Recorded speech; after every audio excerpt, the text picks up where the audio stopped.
Representative Joke, no, maaari po ba ninyong ipaliwanag kung paano ninyo tiniyak na ang hinihinging mga records ay hindi po simpleng paghahanap lamang ng posibleng ebidensya o tinatawag na fishing expedition, kundi ito po ay mga partikular na dokumento na sa tingin po ninyo ay meron pong malinaw at direktang kaugnayan dito po sa mga articles of impeachment.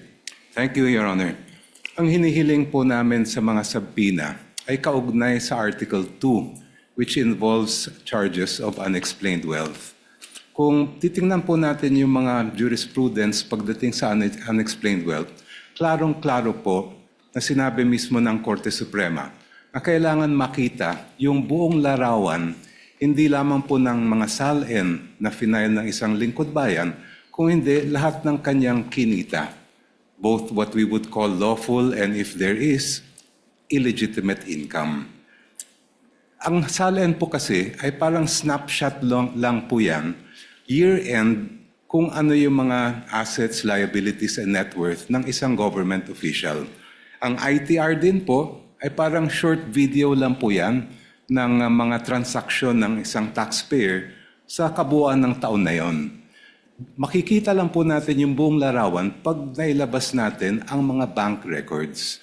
Kasi doon po yung day-to-day na lumabas at pumasok sa isang account ay mabubuo po natin. And in fact, in the case of DOF Rips versus Merencilia, ito lang pong portion ang babasahin ko. Sabing ganun ng Supreme Court, the failure of the complainant to take into consideration Respondent Rafael's net worth from the time he entered government service and the failure to take into consideration all of his possible sources of income in relation to his real and personal properties do not support the conclusion that he has unexplained wealth, considering that his true net worth was not determined. Ito po ay sabi ng Supreme Court, Ombudsman, hindi nyo nagawa yung inyong trabaho.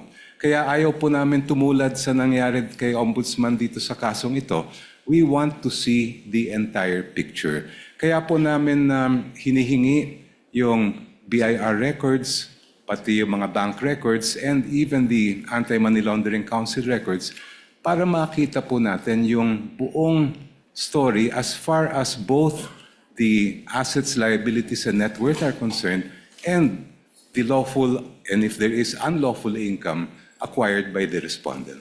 Last question no, sa prosecution. No? Sir, binanggit po kanina nung defense panel yung requirements which should be relevant and specific, and kinikilala po natin dito sa korte na yung subpoena is an important tool na available po dito sa impeachment court in the search for truth.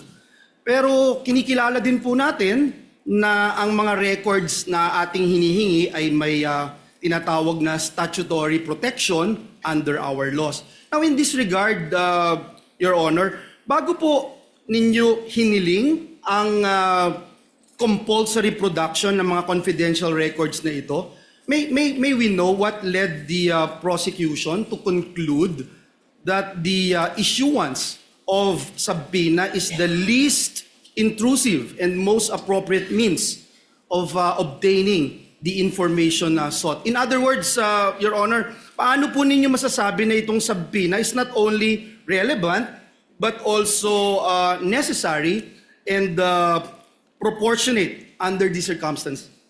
Ang subpoena po ang tanging paraan para makuha ng initong hukuman ang mga kinakailangan po natin na datos at impormasyon at dokumento.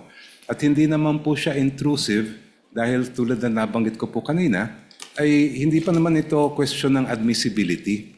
Ang kailangan lang ay ma-produce sa korte yung mga dokumentong hinihingi.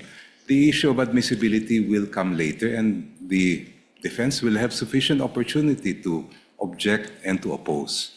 Ngayon po, as far as the particular records that we are requesting are concerned, ito ay nakabatay nga sa nabanggit ko pong desisyon ng Supreme Court na pag tinitingnan natin ang issue ng unexplained wealth, hindi lang po pwedeng snapshot ang titingnan natin.